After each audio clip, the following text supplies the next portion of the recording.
요즘에 코로나 때문에 마스크 쓰고 밖에 나가시기가 참 어렵죠. 그래도 그러던 중에도 우리가 영화를 너무 사랑하시는 분들은 영화를 보러 다니실 것입니다. 여러분들은 어떤 영화 좋아하십니까? 저는 개인적으로 히어로 영화를 매우 좋아합니다. 히어로가 나 대신에 악당들을 쳐 부숴주는 그 모습을 보면서 희열을 느끼게 된 것이죠. 여러분, 히어로 영화에 있어서 영웅의 출생의 그 배경들, 그리고 그 기원에 관한 이야기는 매우 중요합니다. 그 영웅이 가진 성격과 정체성, 능력의 근거가 되기 때문입니다. 슈퍼맨은 다른 행성에서 온 외계인이지만 마음씨 따뜻한 노부부에게 양육이 되었기 때문에 무한에 가까운 힘을 가졌음에도 친절하고 온유한 성품으로 선한 일을 하게 됩니다. 배트맨은 부유한 재벌가의 아들로 태어나서 어린 시절 부모님의 죽음을 목격하면서 심각한 트라우마와 강박증으로 인해서 어두운 내면을 가지게 되어 자신이 가진 많은 돈으로 첨단 무기를 만들고 공권력이 해결하지 못하는 범죄를 폭력으로 해결하는 그러한 인물이 되었습니다. 이렇게 한 사람의 출생과 배경은 그 사람이 가진 성격과 정체성, 능력뿐만 아니라 그가 앞으로 어떤 일을 하게 되는가와 같은 인생의 방향에도 큰 영향을 주게 됩니다. 오늘 본문에서는 삼손의 출생과 배경을 자세히 묘사하고 있습니다. 이것은 성경이 그가 어떤 정체성을 가지고 어떤 일을 하게 될지에 대해 매우 큰 관심을 가지고 성도들에게 보여주고 싶으시다는 뜻입니다. 삼손은 사사기에 나오는 마지막 사사입니다. 그래서 이 부분은 사사기의 부록으로 볼 수 있는 17장 이후의 두 이야기들을 제외하고는 사사를 다루는 마지막 이야기가 됩니다.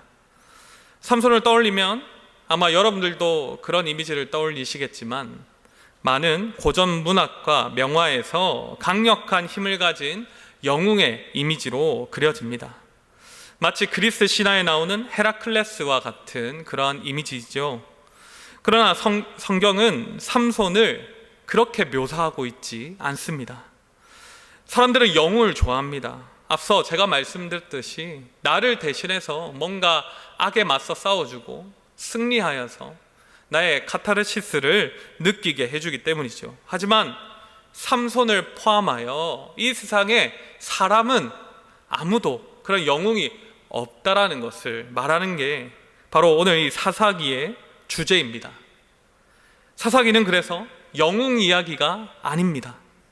오히려 한계와 약점을 가진 사람들을 적나라하게 보여주는 비극에 가깝습니다.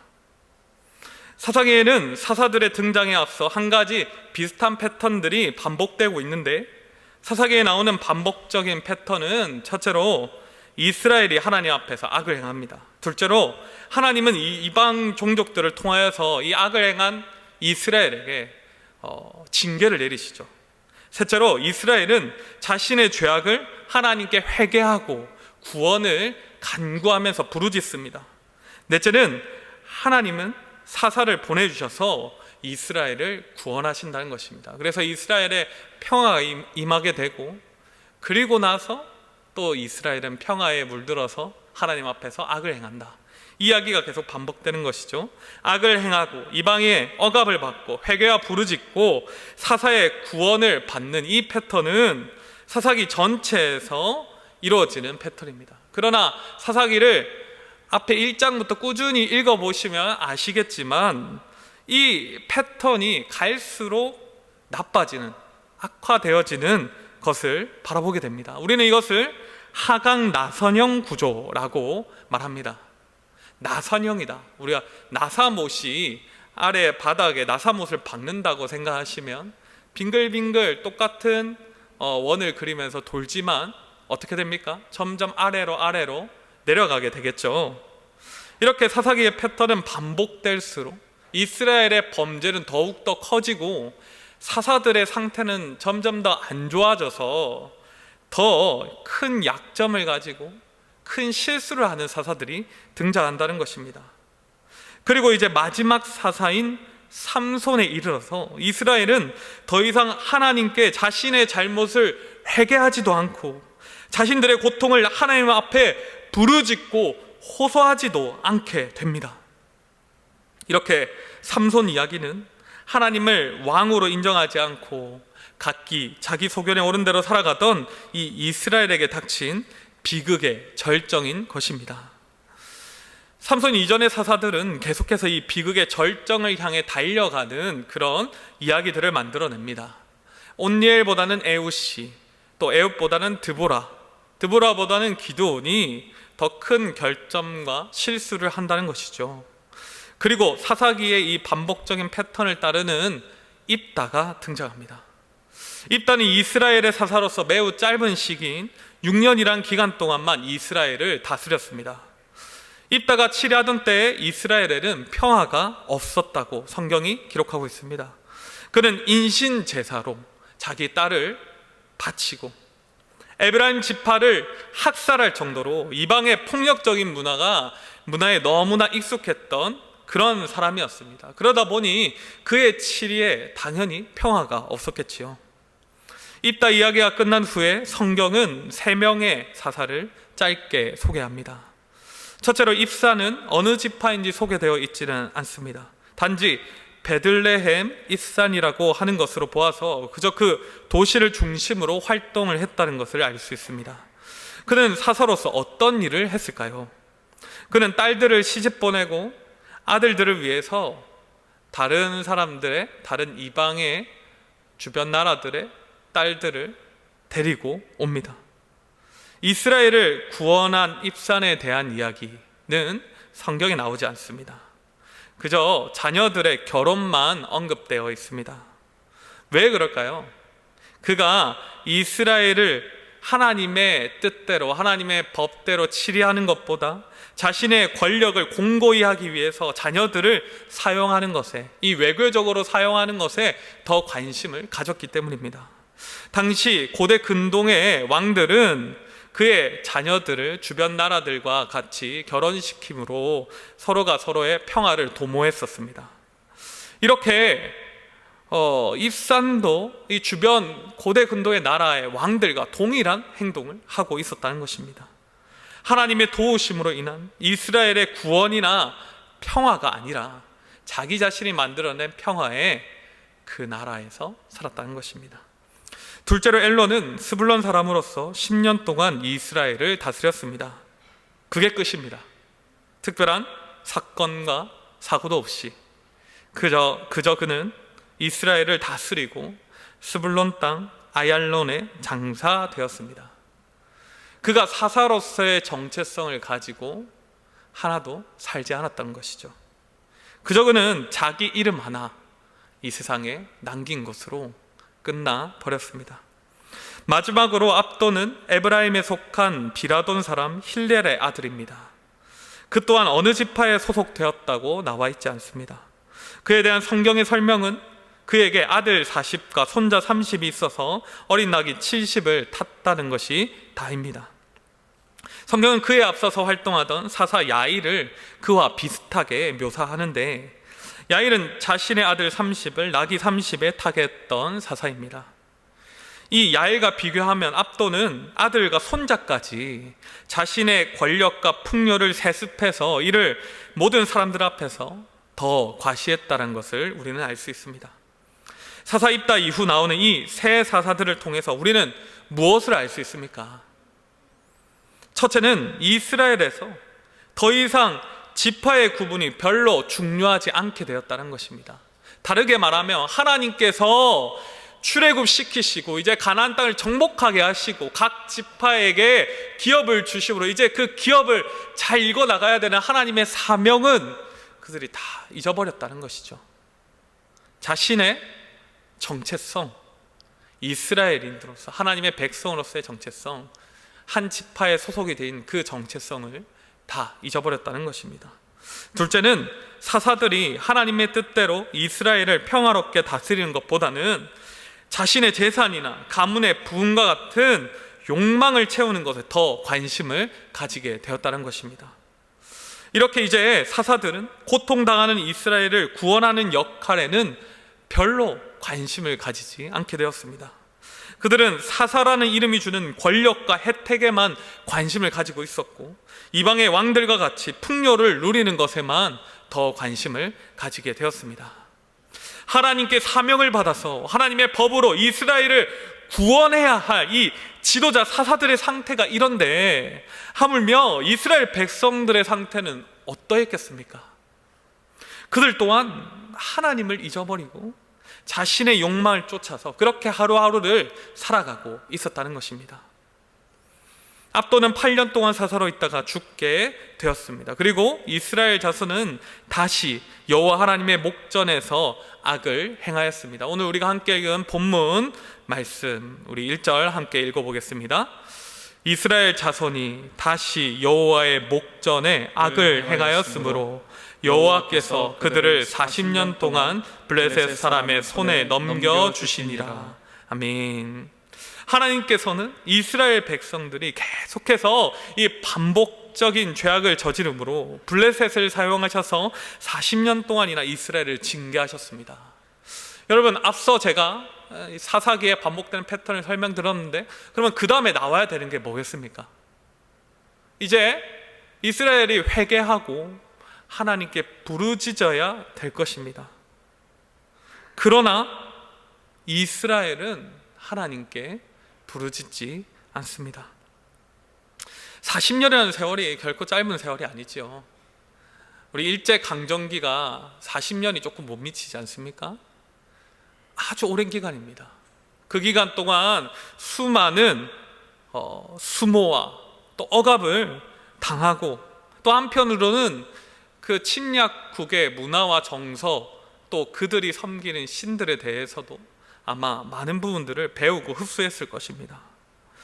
그러다 보니까 이제 이스라엘이 하나님이 누구신지도 모르고 본인이 어떻게 이 어려움을 극복해야 할지도 알지 못하는 상태까지 이르게 된 것입니다. 아니, 어쩌면 자신에게 더 익숙한 블레셋의 신들에게 그들이 간구했을지도 모릅니다. 여러분, 이렇게 하나님이 누구신지도 모르고 하나님께 부르짖지도 않는 이 이스라엘 백성을 구원하시기 위해서 과연 하나님은 그들에게 사사를 보내주셔야 하겠습니까? 우리의 마음 같으면 어떻겠습니까? 우리의 마음 같아서는 그냥 계속 블레셋의 속국으로 살도록 좀 고생 좀 더 하고 한 100년, 200년 더 고생을 좀 시켜야 될 것 같은데, 우리 하나님께서는 그렇게 하지 않으십니다. 하나님이 이스라엘을 구원하시기 위해서 사사를 보내주신다는 것입니다. 이처럼 하나님은 우리와 다르게 그 인내가 한이 없으시며 그의 사랑과 은혜가 정말로 풍성하신 분이십니다. 그런데 오늘 본문은 사사 삼손에 대해서 이렇게 설명하기 앞서서 그의 부모들에게 먼저 관심을 보이고 있습니다. 삼손의 출생 전 상황을 그래서 이렇게 자세히 묘사하고 있는 것이죠. 2절입니다. 소라 땅의 단지파의 가족 중에 마누아라 이름하는 자가 있더라. 그의 아내가 임신하지 못함으로 출산하지 못하더니. 삼손의 아버지 마누아는 소라 땅에 거주하는 단지파에 속한 사람이었습니다. 그에 대한 다른 정보, 가정 상황에 대한 묘사는 성경에 나와 있지 않습니다. 마누아가 아이를 낳지 못하는 아내에 대한 원망을 한다거나 혹은 그의 아내가 간절하게 하나님께 자녀를 달라고 기도하는 장면, 이런 것이 하나도 나와 있지 않습니다. 단지 그에게 임신하지 못하는 아내가 있었다라고만 설명하고 있습니다. 한국의 경우에 50년 전만 해도 아이를 낳을 수 없는 여인의 삶은 얼마나 어려웠습니까? 그렇다면 고대 근동사회에서 이 여인이 받았을 따가운 시선과 수치스러움은 말도 못했겠죠. 성경은 그런데도 왜 다른 묘사는 하지 않고 마누아의 아내가 자녀를 가지지 못했다는 사실만 부각하고 있을까요? 성경은 각기 자기 소견에 오른 대로 살면서 우상 숭배를 저질렀던 이 혼란스럽고 희망이 보이지 않는 시대에 사는 임신하지 못하는 한 여인을 통하여서 하나님을 모르는 생명 없는 이스라엘의 상태를 지금 보여주고 있으신 것입니다. 그래서 마노아의 아내 이름조차 성경에 나와 있지 않는 것이죠. 이렇게 이스라엘과 같이 생명을 품을 수 없는 여인에게 하나님께서는 자신의 사자를 보내어 주십니다. 그리고 그에게 새로운 생명을 얻게 될 것이라고 말씀하십니다. 3절입니다. 여호와의 사자가 그 여인에게 나타나서 그에게 이르시되 보라, 내가 본래 임신하지 못함으로 출산하지 못하였으나 이제 임신하여 아들을 낳으리니. 하나님께서는 이 여인을 생명을 얻을 수 없는 상태에서 생명을 얻을 수 있는 상태로 변화시켜 주십니다. 이 여인을 통하여서 죄로 인해 소망 없는 이스라엘에게도 하나님께서 새 생명을 주시겠다라고 그 메시지를 전해주시기 위해서 이 일을 하신 것입니다. 재밌게도 마노아와 그의 아내도 새 생명을 하나님께 간구하지 않았습니다. 이스라엘도 하나님께 새 생명을 간구하지 않았지요. 하지만 하나님께서는 자신의 생명 없음을 깨닫지도 못하는 자들에게도 하나님의 은혜를 베풀어 주셔서 아들을 주신다고 약속해 주십니다. 그리고 그 약속을 신실하게 이루어 주십니다. 그런데 여러분, 신약에서도 이와 유사한 사건이 있습니다. 하나님께 간구하지 않는 완악한 백성들에게, 사람들에게 구원자를 보내어 주시는 사건. 암울한 로마 식민지 유다 베들레헴 땅에서 일어난 바로 예수 그리스도의 탄생 사건입니다. 생명을 잉태할 수 없는 동정녀 마리아에게 천사가 찾아와서 성령으로 잉태할 것을 말씀하시는 장면은 마노아의 아내가 여호와의 사자와 만나는 장면과 오버랩, 겹쳐져 보입니다. 죄로 인해 생명을 품을 수 없는 사람에게 예수님을 보내어 주셔서 그들이 이제 예수님으로 인하여 생명을 얻을 수 있는 그런 상태가 된다는 사실이 바로 이 삼손의 출생 이야기의 그림자처럼 암시되어 있다는 것이죠. 이렇게 하나님은 삼손의 이야기를 통해 예수님의 탄생을 미리 보여주고 계신다는 것입니다. 그리고 이어서 여호와의 사자는 여인에게 그가 얻게 될 새 생명과 새 생명을 잉태한 그녀가 지켜야 할 일들을 말씀하십니다. 4절과 5절을 우리 함께 천천히 따라 읽어 보겠습니다. 그러므로 너는 삼가 포도주와 독주를 마시지 말며 어떤 부정한 것도 먹지 말지니라. 보라, 내가 임신하여 아들을 낳으리니 그의 머리 위에 삭도를 대지 말라. 이 아이는 태에서 나옴으로부터 하나님께 바쳐진 나실인이 됨이라. 그가 블레셋 사람의 손에서 이스라엘을 구원하기 시작하리라 하시니. 먼저 여인은 포도주와 독주를 마시지 말아야 하며 부정한 것을 먹지 말아야 합니다. 손에도 대서는 안 됩니다. 왜냐하면 이 새 생명, 그가 잉태한 이 새 생명은 하나님께서 주실 그런 아들이기 때문이죠. 그리고 앞으로 태어날 아이는 머리에 삭도를 대어서는 안 됩니다. 왜냐하면 하나님께 바쳐진 나실인이기 때문입니다. 또 하나는 블레셋 사람의 손에서 이스라엘을 구원할 자이기 때문이죠. 나실인은 구별된다라는 뜻으로 특별한 헌신을 위해서 한시적으로 세상과 단절하고 스스로를 구별해서 하나님께 거룩하게 자신을 바친 자를 뜻합니다. 보통의 경우 기간을 한정해서 나실인의 서원을 하고 머리를 깎음으로 그 서원을 마치거나 아니면 서원을 이행하지 못하여서 속죄하는 제사를 드리기도 했습니다. 선지자 사무엘과 같이 특별한 경우에는 평생을 나실인으로 살기도 했습니다. 삼손도 이 사무엘과 같이 자신의 전인격을 하나님께 바친 그런 삶을 살아야 했다는 것입니다. 민수기 6장에 보면 나실인은 특별히 3가지를 금해야 한다고 말씀하십니다. 첫째는 포도나무에서 나는 소산물은 어떤 것도 먹을 수가 없고, 둘째는 시체를 가까이 할 수 없으며, 셋째는 서원 기간 동안 머리에 삭도를 대지 말아야 합니다. 앞서 이 여호와의 사자가 여인에게 했던 말이랑 겹쳐지는 부분들이죠. 이 세 가지는 당시 이방인들의 우상숭배 방법과 또 문화와 관련돼 있던 것들로 하나님께 바쳐진 나시린은 이 모든 이방의 우상과 그 문화들로부터 단절되어 구별된 삶을 살아야 한다라는 의미를 가지고 있습니다. 삼손은 태어날 때부터 이렇게 하나님께 선택되어져서 바쳐진 사람이 된다는 것입니다. 그렇기 때문에 여러 가지 것들을 지키며 살아야죠. 그렇게 구별되게 살아야 한다는 것입니다. 삼손은 이러한 출생의 배경을 가진 사람으로서 블레셋을 물리치도록 하나님께서 이 땅에 보내신 사사였습니다. 삼손의 출생 이야기를 통해서 우리는 이 세상에서 하나님의 백성으로서 어떻게 살아야 하는지를 알 수 있습니다. 첫째로 하나님만을 왕으로 섬기며 살아야 한다는 것입니다. 저는 사사기를 읽고 묵상하면서 이 사사 시대가 우리가 살아가는 이 시대와 어떻게 이렇게 유사할 수 있을까 하는 생각들을 항상 하게 됩니다. 사사 시대가 어떤 시대였습니까? 사사 시대에 살았던 이스라엘 백성들의 모습을 압축해서 보여주는 이 17장 이외의 두 이야기의 시작과 끝에는 이런 말씀이 있습니다. 제가 읽어드리겠습니다. 그때는 이스라엘에 왕이 없었으므로 사람마다 자기 소견에 오른 대로 행하였더라. 그때 이스라엘에 왕이 없으므로 사람이 각기 자기의 소견에 오른 대로 행하였더라. 사사시대는 하나님을 왕으로 인정하지 않고 자신을 다스리는 왕이 없다라고 말하였습니다.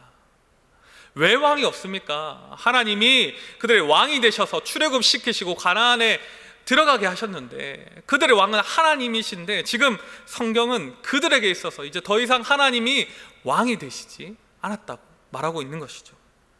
그렇게 하나님을 무시하고 우리는 왕이 없어, 그러니까 내가 왕이 되어서 내 눈에 보기 좋은 대로 내가 원하는 대로 살겠다 하는 것이 바로 이 사사시대였다는 것입니다. 마치 절대성과 객관성을 가진 기준들은 모두 다 해체해버리고 상대성과 주관성으로 다양한 의견들을 모두 다 인정하자는, 그래서 틀린 것이 아니고 다른 것이기에 존재 자체로 인정해줘야 된다라고 말하는 이 시대와 너무나 닮아있지 않습니까? 그러나 이렇게 기준이 없는 시대일수록 하나님의 백성은 오직 하나님만을 섬겨야 한다는 것입니다. 우리 두 말씀을 살펴보면서 이렇게 말씀하신 하나님의 음성을 듣기를 원합니다. 우리 함께 읽었으면 좋겠습니다. 신명기 10장 12절부터 13절과 잠언 1장 7절입니다. 이스라엘아, 내 하나님 여호와께서 내게 요구하시는 것이 무엇이냐? 곧 내 하나님 여호와를 경외하여 그의 모든 도를 행하고 그를 사랑하며 마음을 다하고 뜻을 다하여 내 하나님 여호와를 섬기고 내가 오늘 내 행복을 위하여 내게 명하는 여호와의 명령과 규례를 지킬 것이 아니냐. 여호와를 경외하는 것이 지식의 근본이거늘 미련한 자는 지혜와 훈계를 멸시하느니라. 아멘. 모두가 다 자신의 느낌과 의견만을 주장할 때 하나님의 백성은 오직 하나님만을 왕으로 인정하고 마음과 뜻과 힘을 다하여 오직 하나님만을 섬기며 살아야 한다라는 것입니다. 그렇게 살기 위해서 하나님의 백성은 하나님께서 자기 백성에게 주신 특별한 계시의 말씀인 이 성경을 붙들고 살아야 합니다. 하나님만을 경외하며 하나님의 말씀을 지키며 사는 자에게 하나님께서 무엇을 약속하여 주십니까? 너에게 이 세상이 줄 수 없는 참된 기쁨과 행복을 주겠다, 이렇게 우리에게 약속하여 주십니다. 사사시대와 같은 유혹 많은 이 세상을 살아가는 우리 성도님들께서도 오직 하나님만을 경외하시며 하나님을 사랑함으로 하나님만을 왕으로 섬기시기를 간절히 부탁드립니다. 둘째로 부모부터 준비해야 합니다. 사사시대에 반복되는 이 범죄 패턴은 세대를 거듭하면서 더욱더 암울해졌다고 말씀을 드렸습니다. 어느 한순간 죄를 끌어내지 못하다 보니까 그들은 더 이상 하나님도 모르는 그런 지경에까지 이르렀고, 하나님께 구원을 위하여서 부르짖는 것도 하지 못하는 그런 사람들이 되어버렸습니다. 그러나 하나님은 자기 백성들을 위해 삼손과 같은 자신의 종을 미리 준비해 주십니다. 어떻게 준비해 주십니까?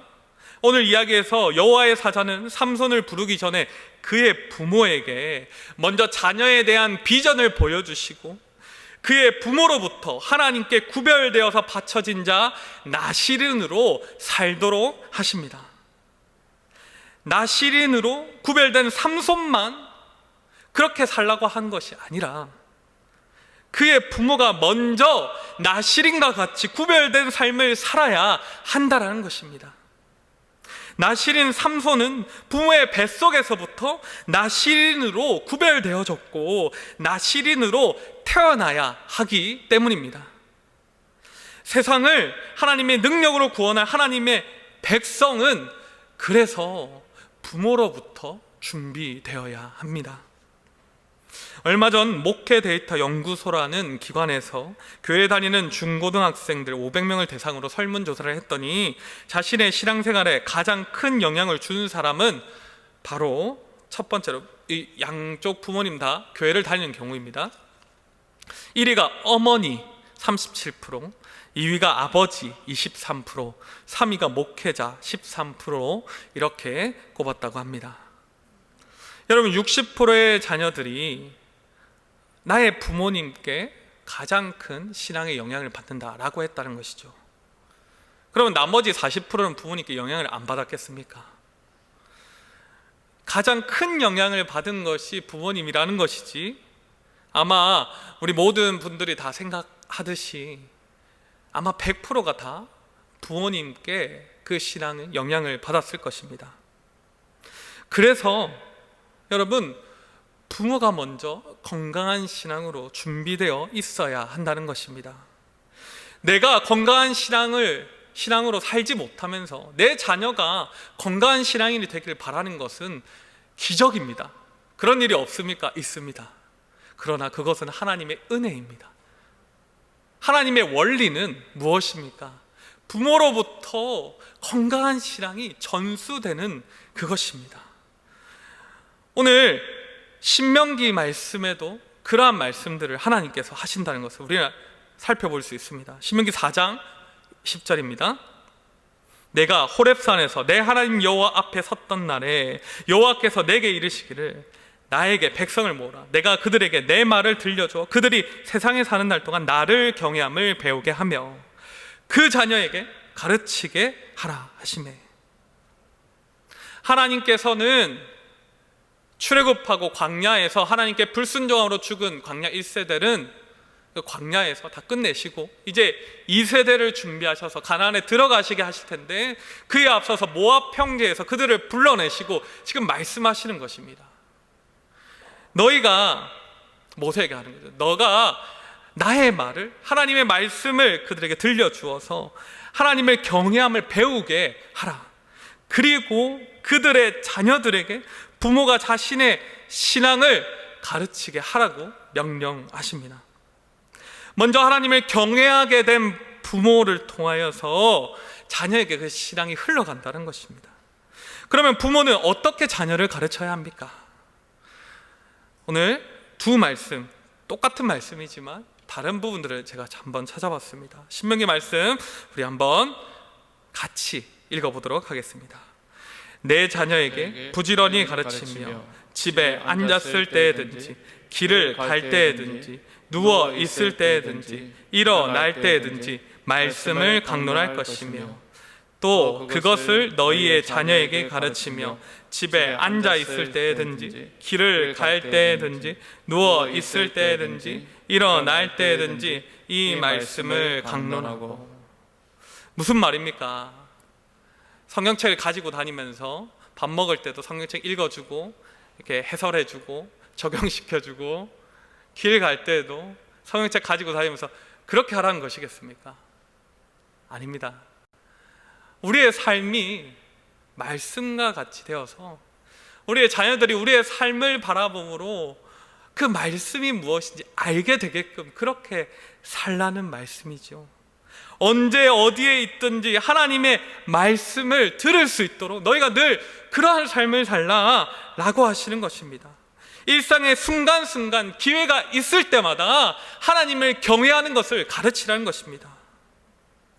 여러분, 신앙으로 준비된 부모가 자신의 전생의 일상의 삶을 통하여 자녀를 교육해야 한다는 것입니다. 바울도 이와 같은 이유로 부모의 신앙교육을 강조합니다. 또 아비들아, 너희 자녀를 노엽게 하지 말고 오직 주의 교훈과 훈계로 양육하라. 하나님의 말씀을 자녀들에게 폭력적이고 억압적으로 막 주입하라는 말이 아니죠. 온유한 마음으로, 따뜻한 마음으로, 부드럽고 인격적이게, 그러나 오직 주님의 사랑이 담긴 이 훈계와 가르침으로 우리의 자녀들을 양육하라는 것입니다. 이렇게 부모가 먼저 준비가 되어서 자녀를 하나님의 말씀으로 교육을 해야 한다는 것이죠. 자녀를 하나님의 백성으로 온전히 양육하기란 참 쉬운 일이 아닙니다. 제가 20살 때부터 담임 교사를 했었고요. 그리고 최근까지도 교육부서, 지금도 물론 초등부를 맡고 있습니다. 계속 부서를 맡으면서 그래도 또 대학에서 기독교 교육도 공부를 했거든요. 나름대로 기독교 교육이라는 게 하나님의 말씀을 가르치는 교육이 이런 거지 않을까라는 생각을 가지고 내 자녀를 낳으면 한번 잘 가르쳐 봐야 되겠다라는 생각들을 가지고 있었습니다. 그런데 결혼하고 제 자녀가 이제 15개월, 16개월 되었는데요. 이 15개월, 16개월 된 자녀도 말을 안 듣더라고요. 어떻게 해야 되는지 답답하고 이렇게 가르치는 게 맞는가 하는 생각들을 매일매일 하게 됩니다. 참 쉽지 않습니다. 더더군다나 부모는 완전하지 않잖아요.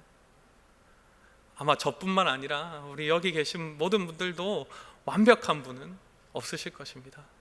그러면 어떻게 가르쳐야 합니까? 어떻게 하나님의 자녀로 우리가 키워야 하겠습니까? 여러분, 오늘 이 말씀을 기억하시면 하나님이 이 명령을 우리에게 주셨다는 것을 우리가 기억하신다면 하나님이 우리의 자녀들을 책임져 주실 줄로 믿습니다. 하나님이 명령하셨으니 그 일을 하나님이 이루어 주실 것입니다. 우리가 아무것도 하지 말자라는 것이 아니고 우리의 부족함과 우리의 연약함에도 불구하고 우리가 하나님을 향한 경외함과 하나님에 대해서 끊임없이 애씀이 있을 때 하나님께서 우리에게 은혜를 주셔서 우리의 자녀들이 하나님의 자녀로 성장할 수 있게 하신다는 것입니다.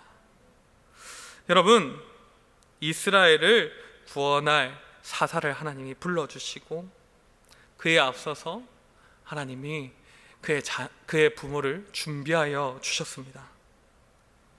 우리도 하나님께서 우리 자녀를 위하여서 준비하신 그런 부모인 줄로 믿습니다.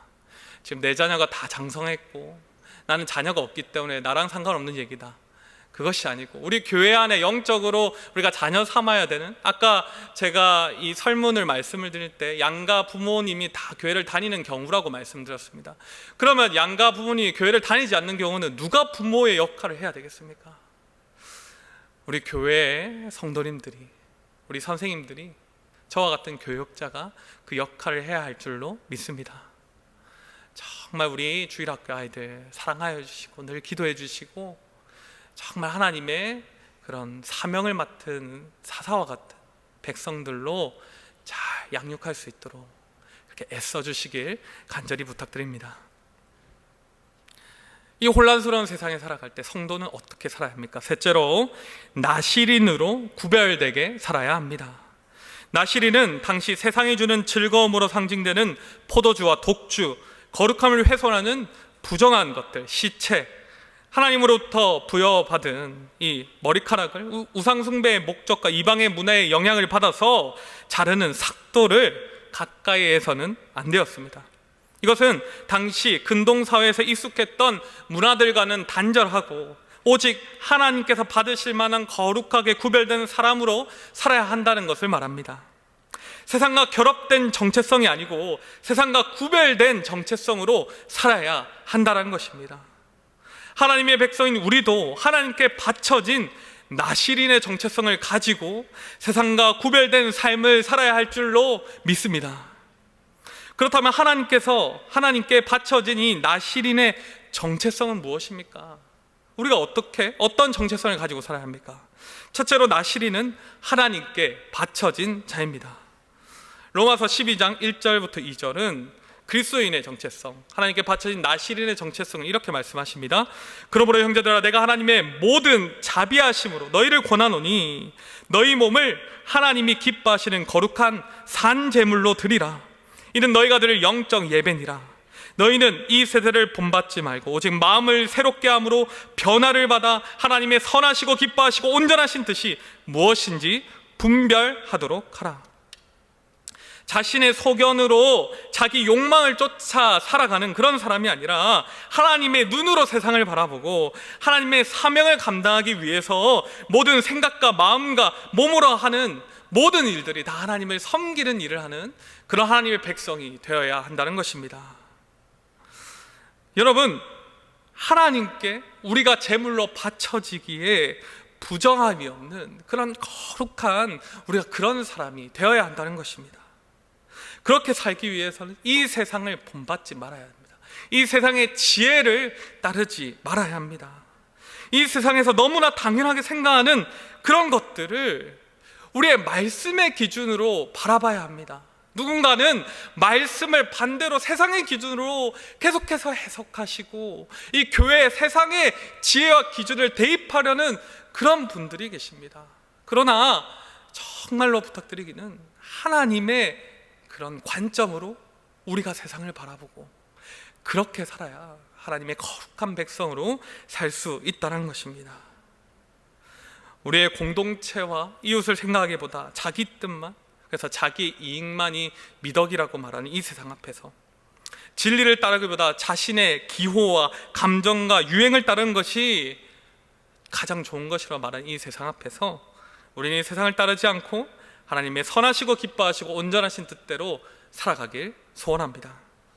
둘째로 나시린의 정체성은 사명을 받은 하나님의 종이라는 것입니다.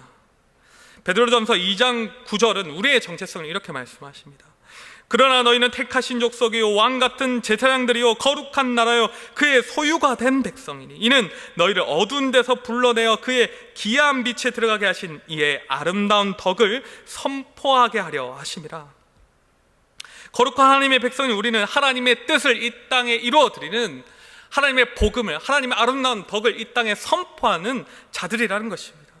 그러한 사명을 맡은 하나님의 종이라는 것입니다.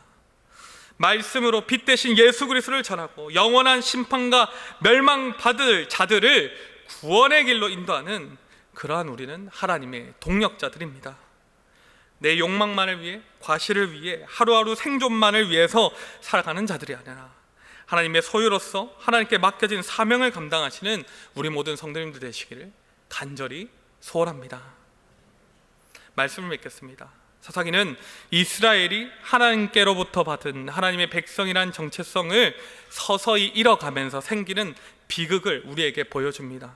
그 중심에는 누가 있습니까? 이스라엘을 이방의 침략으로부터 구원해야 하고 하나님의 법으로 이스라엘을 다스려야 하는 그런 사사가 있습니다. 그러나 그들은 자기 욕심만을 따라 살았습니다.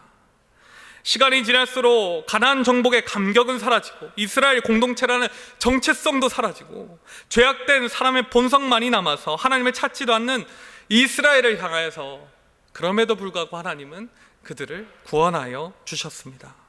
그들을 위하여서 사사 삼손을 보내어 주셨습니다. 사람은 범죄할지라도 하나님이 일하시며 하나님의 그 선하고 의로우신 구원의 계획들을 세우시고 실행하신다는 것입니다. 이 세상을 살아가는 하나님의 백성으로서 하나님만을 왕으로 섬기며 나시린으로, 그래서 구별된 삶을 사시는 여러분들 되시길 바랍니다.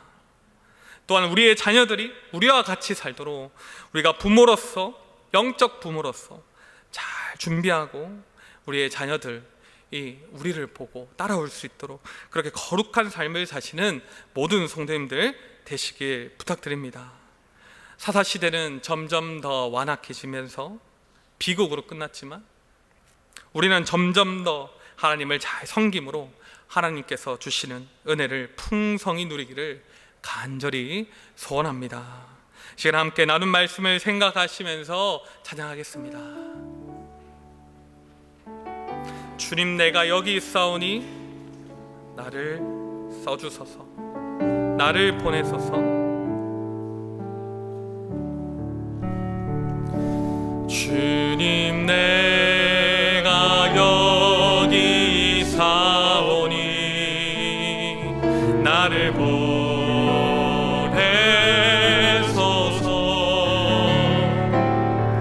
나의 마음 주께 드리오니 주 받으옵소서. 주님, 내가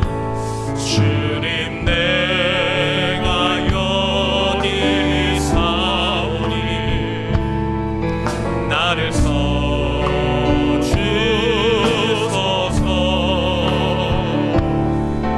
가진 것 모두 다 주께 드리오니 주 받으옵소서. 할렐루야.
주신 말씀을 붙들고 함께 기도하겠습니다.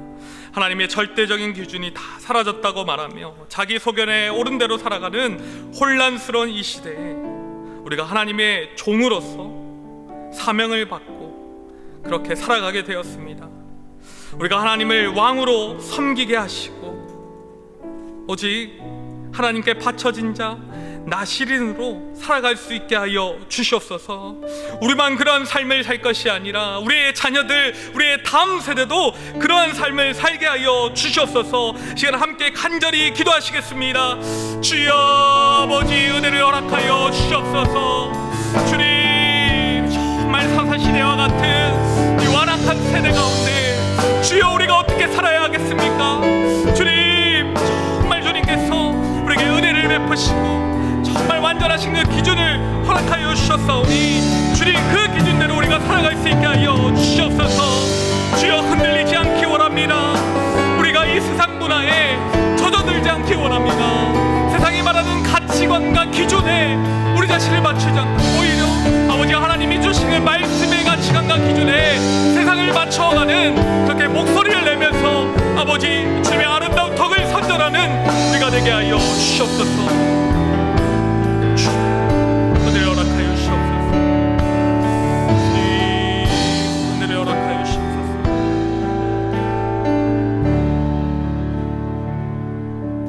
우리의 유일한 왕 되신 아버지 하나님, 우리는 날마다 하나님의 은혜로 인도하여 주시고 하나님의 능력을 삶 속에서 경험할 수 있게 하심을 감사합니다.